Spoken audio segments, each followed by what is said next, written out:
मंडल के अंदर आज हमारी आबकारी नीति को भी जो 2025-26 उसको भी मंजूरी मिली है। इसमें 2400 दुकानें वो आवंटित होंगी। 1200 जोन इसके अंदर बने हैं। दुकानों की संख्या में जो पिछले वर्ष थे उतना ही रखा गया है, उसमें कोई बदलाव नहीं किया गया। जो बदलाव हुए हैं उसके बारे में मैं बताना चाहता हूं।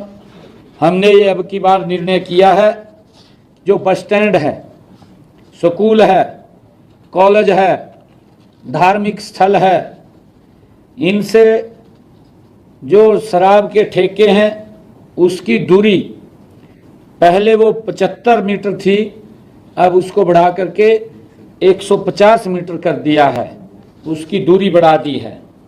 और इस नीति में यह भी प्रावधान किया गया है कि नेशनल हाईवे तथा स्टेट हाईवे से सीधे तौर पर कोई भी शराब की दुकान ठेका दिखना नहीं चाहिए, न ही उनका नेशनल हाईवे स्टेट हाईवे से सीधा संपर्क होना चाहिए। इसी प्रकार दुकानों को लाइसेंस, इस प्रकार की दुकानों को लाइसेंस नहीं दिया जाएगा। नेशनल हाईवे स्टेट हाईवे से उचित दूरी पर स्थापित ठेकों, शराब की दुकानों को किसी भी प्रकार का कोई विज्ञापन या साइन बोर्ड लगाने की अनुमति भी नहीं दी गई है। यदि ऐसी कोई विज्ञापन या साइन बोर्ड किसी भी जोन में पाया जाता है तो पहली बार उसके ऊपर 1 लाख रुपए जुर्माना, दूसरी बार 2 लाख रुपए जुर्माना और तीसरी बार में 3 लाख रुपए जुर्माना। अगर उसके बाद भी कहीं पाया जाता है तो उसका लाइसेंस भी रद्द कर दिया जाएगा।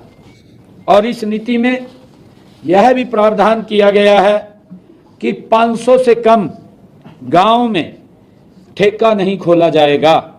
इस प्रावधान से अब लगभग 700 से ज़्यादा गांव में 152 ठेके बंद हो जाएंगे। ये भी मंत्रिमंडल ने आज इसको निर्णय दिया है। नई नीति में आहता खोलने के लिए गुरुग्राम में लाइसेंस फीस का 4%, फरीदाबाद, सोनीपत पंचकुला में लाइसेंस फीस का 3%, गुरुग्राम और फरीदाबाद में 4%, सोनीपत पंचकुला में लाइसेंस फीस का 3%, बाकी जिलों में लाइसेंस फीस का 1% राशि देकर वह ट्रेवल्स खोल सकता है। पुरानी नीति में आहता के लिए एरिया की कोई सीमा नहीं थी, जबकि इस नीति में अब आहते के लिए 1000 स्क्वायर मीटर एरिया निर्धारित किया गया।